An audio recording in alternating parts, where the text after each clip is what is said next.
اللہ ताला सूरत तलाक में सहाबा को और हजरत सल्लल्लाहु अलैहि वसल्लम के ज़माने के दीगर अफराद को मुखातब करके फरमाता है, कद अनज़लल्लाहु इलैकुम, جی अल्लाह ताला ने तुम्हारी तरफ नाजिल किया जिक्र रसूलन, नसीहत करने वाला रसूल, यतलू अलैकुम आयातिल्लाह, जो तुम पे अल्लाह ताला की आयात की तिलावत करते हैं। صحیح उम्मत के तमाम उलमा इस बात पे मुत्तफिक हैं कि हजरत रसूल पाक सल्लल्लाहु अलैहि वसल्लम के लिए जो अल्लाह ताला ने लफ्ज़ नुज़ूल बयान फरमाया, इसका मतलब पैदा होना और मबऊस होना है, جی ना कि आसमान से ज़मीन पे आना।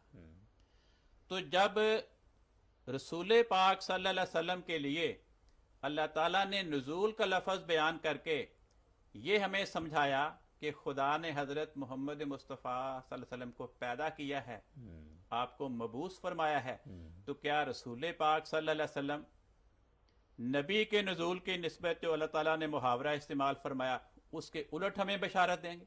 ہو نہیں سکتا तो आपने ये नहीं फरमाया कि मसीह वापस आएगा جی या मसीह आसमान पे जिंदा है, फरमाया मसीह नाजिल होगा। جی तो मसीह नाजिल होगा कह के आपने हमें बिशारत दे दी कि मसीह मेरी उम्मत में पैदा होगा।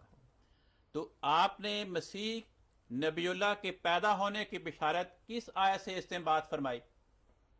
उसका हुजूर ने आयत का तो जिक्र नहीं किया, जी। लेकिन ये तो सीधी सी बात है कि हजरत रसूल पाक सल्लल्लाहु अलैहि वसल्लम का कलाम किसी न किसी आयत की तशरीह पे मुश्तमिल है। بالکل صحیح दूसरा आपने हमें यह नुक्ता समझाया, मसलन हदीस की किताबों में جی सबसे अव्वल नंबर की किताब सही बुखारी है। جی सही बुखारी में 5-6 मकामात पर हदीसें हैं जिनमें यह बयान किया गया कि इब्राहीम मूसा और ईसा के साथ, इब्राहीम और मूसा के साथ हजरत रसूल पाक सल्लल्लाहु अलैहि वसल्लम ने हजरत ईसा को देखा।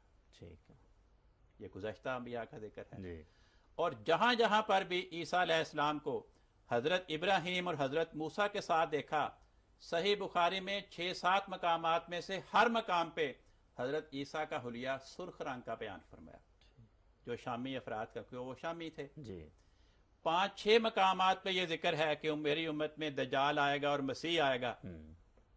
अब दज्जाल के साथ जिस मसीह ने आना है वो मुस्तकबिल की बात है, جی जो उम्मत मोहम्मदिया में वाक़या रूनुमा होना है। वहां पर हर मौके पे सही बुखारी में जो आने वाले मसीह का हुलिया बयान हुआ वो गंदमी रंग का है। अब कुजा शामी रंग, सुर्ख रंग का मसीह, उसके आने का जिक्र नहीं फरमाया। तो ये दो रंगत, दो किस्म का हुलिया बयान करके हजरत मोहम्मद मुस्तफ़ा सल्लल्लाहु अलैहि वसल्लम ने हमें यह मसला समझा दिया कि वो जो सुर्ख रंग वाला शामी इसराइली मसीह था جی वो मेरी उम्मत में दज्जाल का मुकाबला करने के लिए नहीं आएगा। ٹھیک मेरी उम्मत में कोई और मसीह आएगा तो वो कहां से है, वो पैदा होगा, ہاں، اور گندم گوں वो ہو गंदमी रंग का होगा। جی तो जो हमने इस आयत की तशरीह की कि इस आयत में नबी के उम्मत मोहम्मदिया में नबी के पैदा होने की बशारत दी गई है, جی वही मजमून हजरत मोहम्मद मुस्तफ़ा सल्लल्लाहु अलैहि वसल्लम मसीह नबीउल्लाह के उम्मत में पैदा होने की बशारत दे के हमें समझा रहे हैं। جی एक और बात पे गौर फरमाएं, तबरानी में हदीस है कि हजरत रसूल पाक सल्लल्लाहु अलैहि वसल्लम फरमाते हैं, अला इन्नहु खलीफाती फी उम्मती, कि जो मसीह मेरी उम्मत में आएगा वो मेरी उम्मत में मेरा खलीफा और जानशीन होगा। ٹھیک आप कुरान करीम से पूछें कि इस उम्मत में आने वाला खलीफा कौन होगा, तो कुरान करीम सूरत नूर में यह बशारत देता है, फरमाया वअदल्लाहुल्लज़ीना आमनु मिनकुम व अमिलुस सालिहाते, ए मोहम्मद मुस्तफ़ा सल्लल्लाहु अलैहि वसल्लम पर ईमान लाने वाले मुसलमानों, तुम में से जो सच्चे ईमानदार और नेक होंगे, लयस्तखलिफन्नहुम फिल अर्ज़, उनको खुदा खलीफा बनाएगा। ٹھیک और कैसे बनाएगा? कमस्तखलफ़ल्लज़ीना मिन क़ब्लिहिम, जिस तरह के पहले खलीफे थे उस किस्म का खलीफा बनाएगा। अब हजरत ईसा अलैहिस्सलाम के उम्मत मोहम्मदिया में खलीफा बन के आने का ख्याल इस आयत ने दूर कर दिया। صحیح یہ آیت بتا رہی ہے کہ امت محمدیہ میں آنے والے خلفاء منکم تم میں سے ہوں گے، ٹھیک، اور پہلی امتوں کے خلفاء کے مثیل اور مشابہ ہوں گے۔ پہلی امتوں کے خلفاء یہاں پہ خود نہیں آئیں گے، بلکہ ان امتوں کے خلفاء کے مشابہ اور مثیل یہاں پہ آئیں گے۔ ٹھیک، تو اس آیت کی روشنی میں یہ پیش گوئی کہ میری امت میں آنے والا مسیح میرا خلیفہ ہوگا، ہمیں یہ سمجھا دیا کہ آنے والا مسیح نبی اللہ میری امت میں پیدا ہوگا، بنی اسرائیل کی امت کا فرد یہاں پہ میرے امت میں نہیں میرا ہے۔ خلیفہ نہیں آئے گا۔ صحیح مسلم میں ایک اور حدیث، جی، حضرت رسول پاک صلی اللہ علیہ وسلم فرماتے ہیں، اے مسلمانوں، تمہاری کتنی خطرناک حالت ہوگی جب ابن مریم تم میں نازل ہوگا، فَأَمَّاكُمْ مِنْكُمْ، اور وہ ابن مریم تم میں سے ہوگا، تمہاری امامت اور رہنمائی کرے گا۔ صحیح،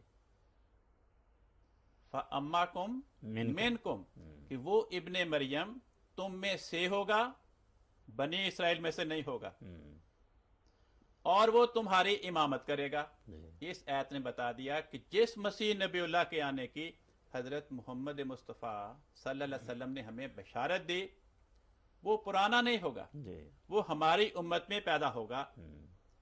تو یہ ساری بشارتیں بتا رہی ہیں کہ آنے والا مسیح نبی اللہ امت میں پیدا ہوگا۔ جی، لہذا ہم نے جو تشریح کی اس آیت کی کہ یہ آیت امت میں نبی کے پیدا ہونے کی بشارت دے رہی ہے، وہ ہماری تشریح حضرت رسول پاک صلی اللہ علیہ وسلم کی ان بشارات کے عین مطابق۔ لیکن ہم سے پہلے، یہ میں نے پہلے بھی آپ کو عرض کیا تھا جی، کہ عربی زبان کی، قرآن کریم کی سب سے مسترد ترین لغت کی کتاب مفردات ہے، حضرت امام راغب رحمۃ اللہ علیہ کی۔ انہوں نے اپنی کتاب میں لکھا ہے، یہ لفظ کتابہ، جی، اس کے نیچے ایک آیت کی تشریح کرتے ہیں۔ سورۃ آل عمران کی آیت ہے، فَاكْتُبْنَا مَعَ الشَّاهِدِينَ، جی، فَاكْتُبْنَا، مع الشاہدین، کہ عام ترجمہ تو یہ کہ ہمیں گواہوں کے ساتھ لکھ لے۔ جی، اس کی یہ کیا تشریح کرتے ہیں؟ اے یعنی اجعلنا فی زمرتہم، ہمیں گواہوں کے گروہ میں شامل کر لے۔ ٹھیک، وہ جو پہلے ماں جی، کی بحث ہو رہی تھی، وہی مضمون یہ بیان فرمایا کہ یہاں پر ماں کا کیا معنی ہے؟ فی، من، جی، کہ ہمیں گواہوں کے گروہ میں شامل کر لے۔ ٹھیک، آگے کہتے ہیں اشارتاً الی قولہ، اس آیت میں جو ماں کا مفہوم ہے، اس میں اشارہ کیا گیا ہے اللہ تعالیٰ کے اس کلام کی طرف، فَأُولَٰئِکَ مَعَ الَّذِينَ أَنْعَمَ اللَّهُ عَلَيْهِمْ، وہی آیت جو میں نے پڑھی تھی، جی، جی، سورۃ نساء آیت نمبر 70، کہ فَاكْتُبْنَا مَعَ الشَّاهِدِينَ میں جو ماں کا مفہوم ہے، اس میں وہ اشارہ کیا گیا وہی مضمون جو فَأُولَٰئِکَ مَعَ الَّذِينَ أَنْعَمَ اللَّهُ عَلَيْهِمْ میں ہے۔ تو گویا وہ یہ بیان کر رہے ہیں کہ جو آیت ہے فَأُولَٰئِکَ مَعَ الَّذِينَ أَنْعَمَ اللَّهُ عَلَيْهِمْ، اس کا کیا مطلب ہے کہ اللہ اور اللہ کے رسول کے اطاعت کرنے والے فی زمرتہم، ان انعام یافتہ افراد کے گروپ کے اندر شامل ہوں گے، ٹھیک، یہ نہیں کہ گروپ کے ساتھ ہوں گے۔